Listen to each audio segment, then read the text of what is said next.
Hi, welcome to the show. My name is Marianne Marlowe, and today I have a guest on talking on sexuality with couples, sexual energy, building that energy in the bedroom. And her name is Alina Kizlenko, and she's going to be joining us. And we have tons of topics to ask her today. So join us here. Come back. We'll be right back.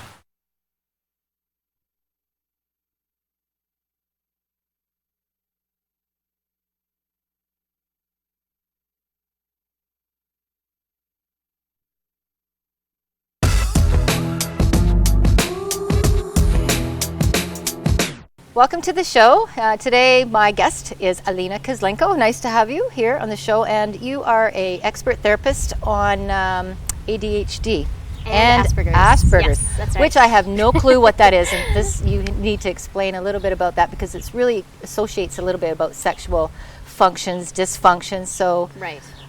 Just explain a little bit about your practice there. And well, ADHD, so I work with ADHD, Asperger's, and also do quite a bit of sex therapy and couples work.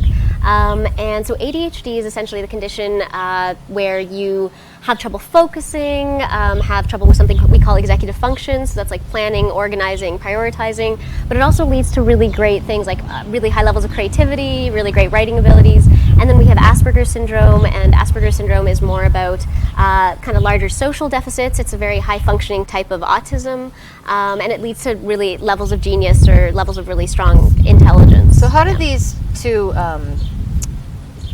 different elements, how do they go into sex therapy with when your brain is focused on that kind of person, that kind of personality? Where does the dysfunction come when you have these? That's a really fun question, actually.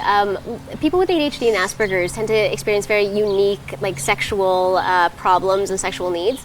As a person with ADHD and Asperger's myself, I can definitely identify, and I've had a lot of clients who kind of share a lot of these problems. Some of the issues are commonly maybe trouble focusing, so focusing in bed. Also things like trouble with maintaining a connection despite things like sensory issues. So for example, having maybe too much like saliva or sliminess during sex, or even just being touched a lot can feel really overwhelming, especially for a person with Asperger's syndrome. There's also people with ADHD also typically are more likely to have experienced trauma in their lives, so they can have more problems with dissociation during sex or not being present, erectile dysfunction, various issues because we naturally just have more stress in our lives also. So erectile dysfunction, is that if you have this disease, can I call it? Or is it it's just a dysfunction? Probably condition, yeah. A condition. Mm-hmm. So is that where erectile dysfunction comes from in men? Or are there other places that can arise from? Yeah, well, erectile dysfunction comes from quite a few places. I'd say some of the strongest ones are, so poor diet or obesity can cause it. Other issues can just be high levels of stress in your life. Also just trouble in the relationship, maybe not being able to communicate your needs or not feeling safe with your partner. Or it can actually be conditions related to testosterone or heart problems, something where you just have problems with blood flow. What would make you feel unsafe with a partner? If you've been with them for a while, can that change? Oh, definitely. Yeah. If so you can unsafe, be have no problem being erect, the male, and then all of a sudden down the road in the relationship, he becomes dysfunctional there. Right. So how does that happen? It could be like any stress or tension in the relationship. So maybe trying to have children, when sex becomes more of like an act to achieve something, can cause some issues like that. Or other times when maybe the male is really stressed at work. Or also just tension in the relationship where maybe the male doesn't feel like they can communicate easily with their partners, like their turn-ons or their needs. But that's also, important. and also actually erectile dysfunction can come from too much pornography viewing, where they're so used to being overstimulated by so many different scenes and different body types and different acts sexually that when their partner is there in front of them, they aren't able to connect as well. It's not as exciting. So tell me about porn and how it's so unhealthy. Well, I mean, how can we break away from that? Yeah, because it is unhealthy. It's based on sex again. It's just, is this what, like when men see their partner not being that image that they're watching porn or they're flipping through magazines of porn and their partner's not being that way, can he go flaccid. I mean, Definitely. he's not turning around. It's not what he wants. It actually goes down to a chemical level or something called dopamine, which typically helps us focus and remember and kind of get motivated to do things. And so what can happen when you watch pornography, there's usually big spikes in your dopamine quickly. It's a very novel experience. Right. And when dopamine spikes, you're more likely to kind of get excited or get motivated towards sex. However, what can happen if you're so used to that high level of stimulation, like dopamine-wise, you're in a normal sexual experience with your partner. Right. What happens is that you need more and more stimulation, more exciting things, and then it just eventually doesn't feel like enough. Right. And also in porn, the male doesn't have to do anything. Right. It's just things are just done at him, and everything's perfect, or he doesn't have to. There's no rejection. There's no. So when you're counseling as a sex therapist with couples that perhaps have this problem, so how do you get him to understand that he needs to close the book on pornography and get back into the sensories of just how he feels with his senses without having this visual stimulation? Right. Good question.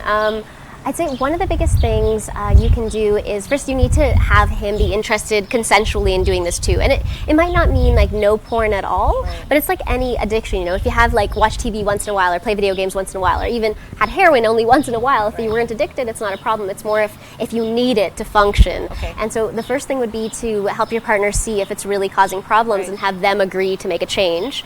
And then once they've agreed to make a change, a good thing can be making a plan together of, okay, are we going to try to watch less porn? Are we only going to watch porn together, maybe? Can you watch porn together while you're having sex? Exactly, I mean, stick it on the little video thing there and just so that he has some kind of stimulation. Exactly, so that can be a good way to kind of make the transitions, not totally going cold turkey. And another really big thing, especially if you're worried about things like erectile dysfunction coming out of porn addiction, is when issues do come up, being really able to support your partner. So being very hesitant to get upset or angry or feel like it's all about you, that you're doing something bad. If sex hasn't worked, it's really important to just kind of stay neutral, stay calm, support your partner, and do anything you can to show your partner that their only value to you is not sex, that that's not, even if they can't orgasm right now, or that they can do it later. So it's an ego thing for women too. She can make her start to feel unsexy if her partner's not getting an erection. Right. So I mean, that for me that's a two-folded kind of problem. You've got one that's got a dysfunction.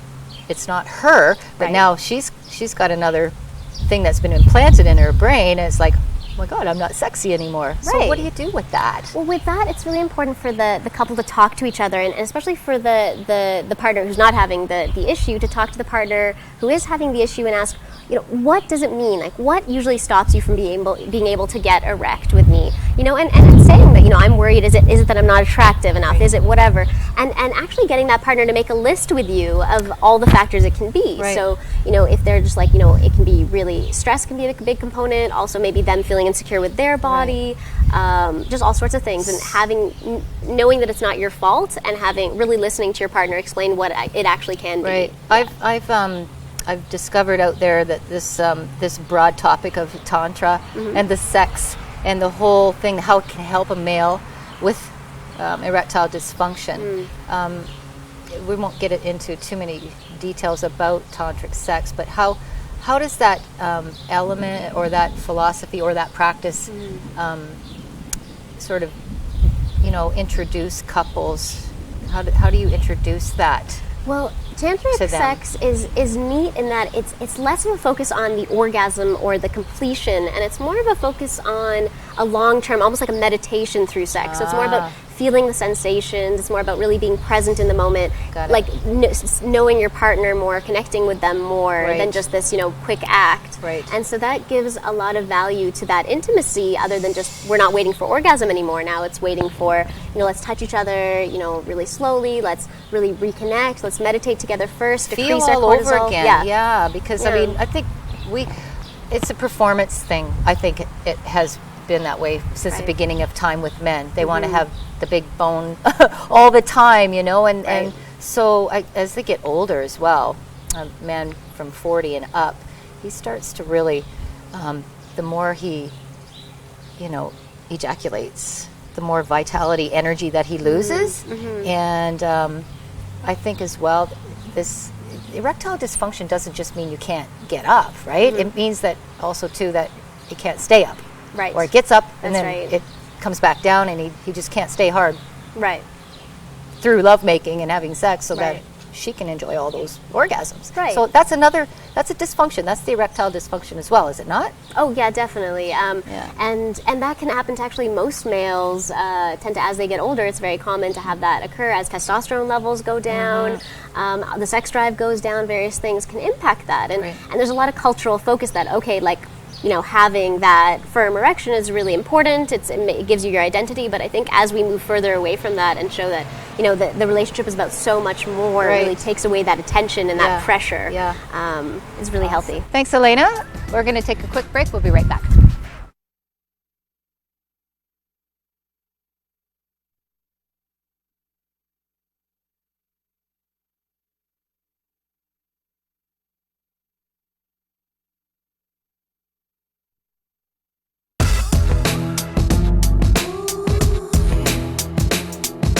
Welcome back to the show. Today I have Alina Kislenko speaking with us on sex.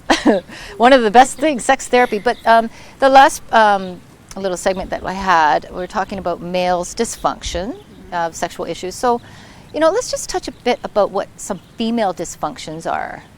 Well, the two common ones, one is dissociation. So how do we get dissociated? Yeah, okay, well, so dissociation comes from, sometimes it comes from a history of sexual trauma, or it can just come from discomfort with your body or discomfort with your partner. But what happens is that as you get into sex, your brain kind of just flies away. Like you're not quite present, and you're kind of more, you might not feel things in your body might go a bit numb. It usually tends to come with really high levels of cortisol, so the stress hormone. We tend to get pretty stressed, and essentially our body just gives us an out where it's just like, we don't have to be here right now. And throughout sex, for a lot of women, they tend to jump in and out of their bodies. So they kind of feel it, and then they kind of don't feel anything for a while and kind of fly away.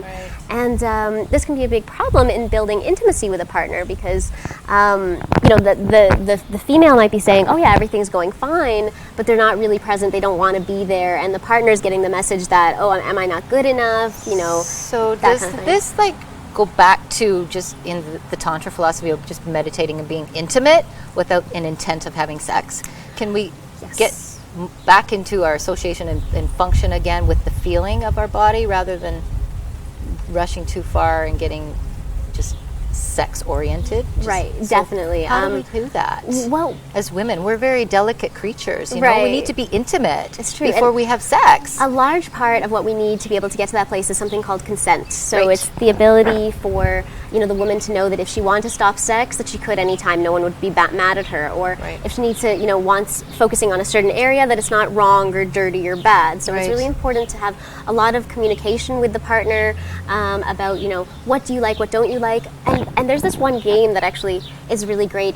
You can play it to kind of for a woman to get to know her body, for anyone to get to know their body. Games in the bedroom, tell me. Exactly. Well, one thing you can do is you can take a jar and fill it with a bunch of the woman's erogenous zones. So she can kind of write her areas that she likes being touched. So it might be upper arm, knee, whatever it is for you. And then they play a game with, you can kind of set a timer for how long you're going to do this or not, but the male can kind of withdraw, one body part, and then he'll work on that body part until she says next. And so until she says next, it's his job to just get creative, do whatever he can, but say that one body part. That sounds like fun. Yeah, and talk about it a little more. Does it work? What's the success rate on that little game? It's fantastic. It can really help people remove those blockages from that association and really connect with their partner again, because so many times women don't even know what they like because they don't let themselves feel different things. So this allows, there's no pressure, you're not going to have sex during it, unless you make your partner. That has to be the consent intent right off the start, right? This little game is not going to lead for mind-blowing sex, so forget it. Honey. You can't even have it if you want. Tonight, can you just say no sex, let's just play this game to see where it goes? Exactly, so to create that safety around sex.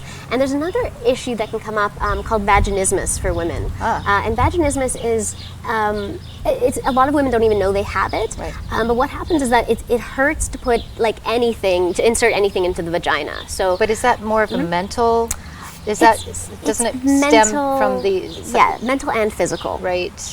So if something has traumatized it can actually cause physical pain, right? Exactly. Like, when anything's inserted or even around or touch the vagina, just there's that connection to pain. so what about even like a bad experience of, somebody almost forcing you to do this, and you didn't actually experience the pain, Right. but it was like the fear, oh my God, I can't believe they wanted me to do that. So the next time you're with a partner, is that where the pain comes? Because you're Exactly, yeah. Well, your body can be rewired through trauma or even just physical problems, or just it can come from a lot of sources, but usually trauma is a big one.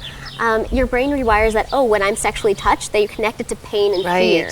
And so your body just you feel that. Should there be like a certain rhythm of healing this process? Yes, definitely. I mean, I've heard this Tantra massage and focusing on the female genitals with touch, Yep. with no intent. This is a healing approach to getting her into a safety place again. Right.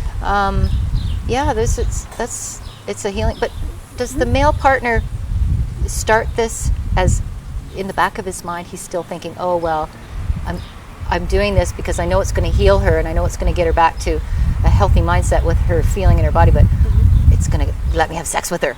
Right. Well, it's good to kind of go into it with the concept that, she's going to likely experience her own pain. She's going to likely go through some really big emotions. She might likely cry, get angry. Right. All sorts of things come along. And so it's really important to know as you go into it, the goal is not sex. The goal is to get your partner, to get to know your partner better, to be able to soothe them, to support them while they're growing. It's going to be very painful growth. And a really good exercise for what to do could be just like maybe touching a part, maybe externally on the vagina, and having the partner say, okay, what are all the things you're feeling right now, and having the woman talk about her feelings. Again with your intimate partner's sacred space on her body. Right. I think there's been in such an intrusion on that part of the female body, and we as women don't even know our bodies that well down there because we can't see it. For one, guys can see theirs. As soon as their diaper comes off, it's flopping around in the breeze, and we're told it's wrong. As girls, we shouldn't think about that. It's wrong. It's dirty. Right. So we don't give a lot of attention to it. We usually focus more on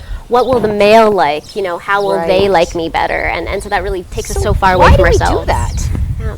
Why? That's a good question. I mean, why? That's like aiming to please. Right. Well, I think females are oftentimes cultured kind of throughout growing up that, okay, the females take care of the males. That's now changing with gender roles, but it's the kind of female as nurturer and carer. So it's always asking, well, what do you need first before I care about what I need? And for women, you can even be perceived as selfish if you're caring about what you need. If you're working towards your own orgasm while they're not having fun, it can look like, oh, you're so selfish. Yeah. And also with the male, they need to have sex. If they're excited, it's very obvious, or not. It's not going to work if they're not excited. Right. Whereas with a woman, you could theoretically still have sex even if you're not excited. Right. But that can be very psychologically damaging. But it's not as obvious. Right. Yeah. What about this topic, this kinky side of this? You're already in a healthy relationship, and you want to start to explore some of these other elements that can really raise up that playful. Another playful game is kink. So definitely, where does kink fit into a healing process? Well, I would say kink, leading towards more intimacy. Yeah, kink for a lot of people is interesting. It's very misunderstood. A lot of people think, oh, if you're kinky, something's wrong with you. You're oversexed, or I don't know, you're I'm scared degenerate. of kink. Yeah. So it's going to be you're going to be strapped to your ankles, hanging from the ceiling, or something. Yeah. And kink, really, actually, research more and more has been showing that people who engage in more of a kinkier sexual lifestyle, so that might look like polyamory, it might look like BDSM, it might look like different things, they actually score much higher in terms of mental health, well-being, in terms of their connection with their partner, the intimacy, in terms of their ability to get to orgasm. Right. They're just higher in a lot of health areas. And one of the big reasons that kink is so healthy in a lot of ways is because it allows that self-acceptance of, well, what do I want? Do I deserve getting my needs? And learning to communicate those needs in a very consensual way with others. Like, this is what I want. What do you want? Let's practice. Let's try this out. If it doesn't work, let's ask, the people in the kink community, because there's usually a very big community around it. People want to help you and guide. Yeah. So what if one person is into that fantasy? It's been hidden, and the other, your partner isn't into it, but you want to explore. How do you introduce that to your partner? That's a really good question. I'd suggest probably having it as not something you just do during sex. Right. Maybe having a conversation at like a calm, relaxed time. Maybe just explaining, in the past, these are things that have turned me on or that I'd like to try. Right. What would you be willing to try? And also establishing safe words so that if your partner did want to try something, you can be like, okay, well, if you say, Pause. Yabba dabba do or something. Yeah. That there will be a stop, and Right. that we will listen to that, and then we'll deal with your emotions and whatever's coming at that point. Right. So that's really important. Interesting. Yeah. I think that can kink change the mind of one partner? Let's say, okay, so this is a whole new personality that's coming out of their sexuality Right. in the bedroom. It's like, holy crap, I can't believe that she asked me.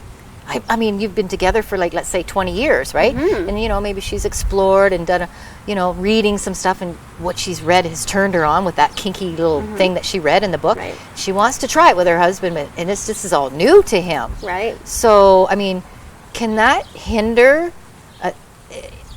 an intimate connection that you've had with, like, he's just like not for it at all? Can it cause like one problems? person's- Like one divorce? person- yeah, Honestly, possibly, I like guess. that's scary. Well, it's really good to know that, if you do try things around kink, are you not enjoying that element because it doesn't do anything for you? Right. Or does it terrify you or have too many intense feelings? Right. If it's just neutral to you, then that's fine. You don't have to do that. But if you do really want to connect with your partner and there are elements of the kink that bring out emotions, it could be perceived to see it as like a learning experience or a way to learn about yourself more, or a way to understand what are the blockages inside that are keeping you from exploring these areas.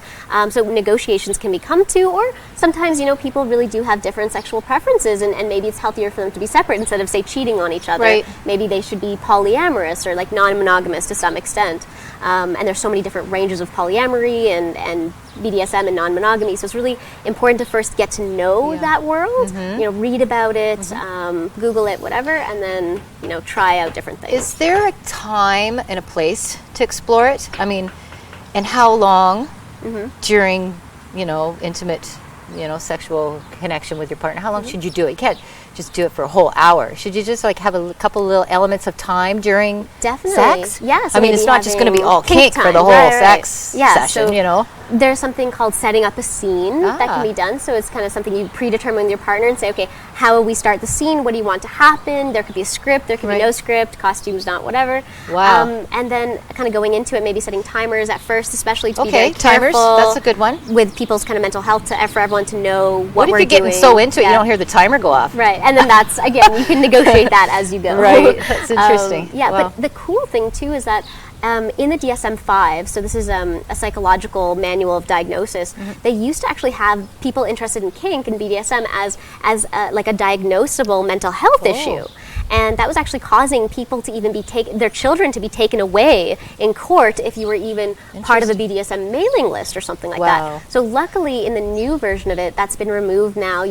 Like it's not seen as a mental problem. They're realizing how healthy it can be. Well, it was really great, Alina, having you here today on the show. Thank you. We have lots more to talk to on these issues that are really important, that are out there in society now for couples. Really need to embrace this new, information. And we'll be right back after the break.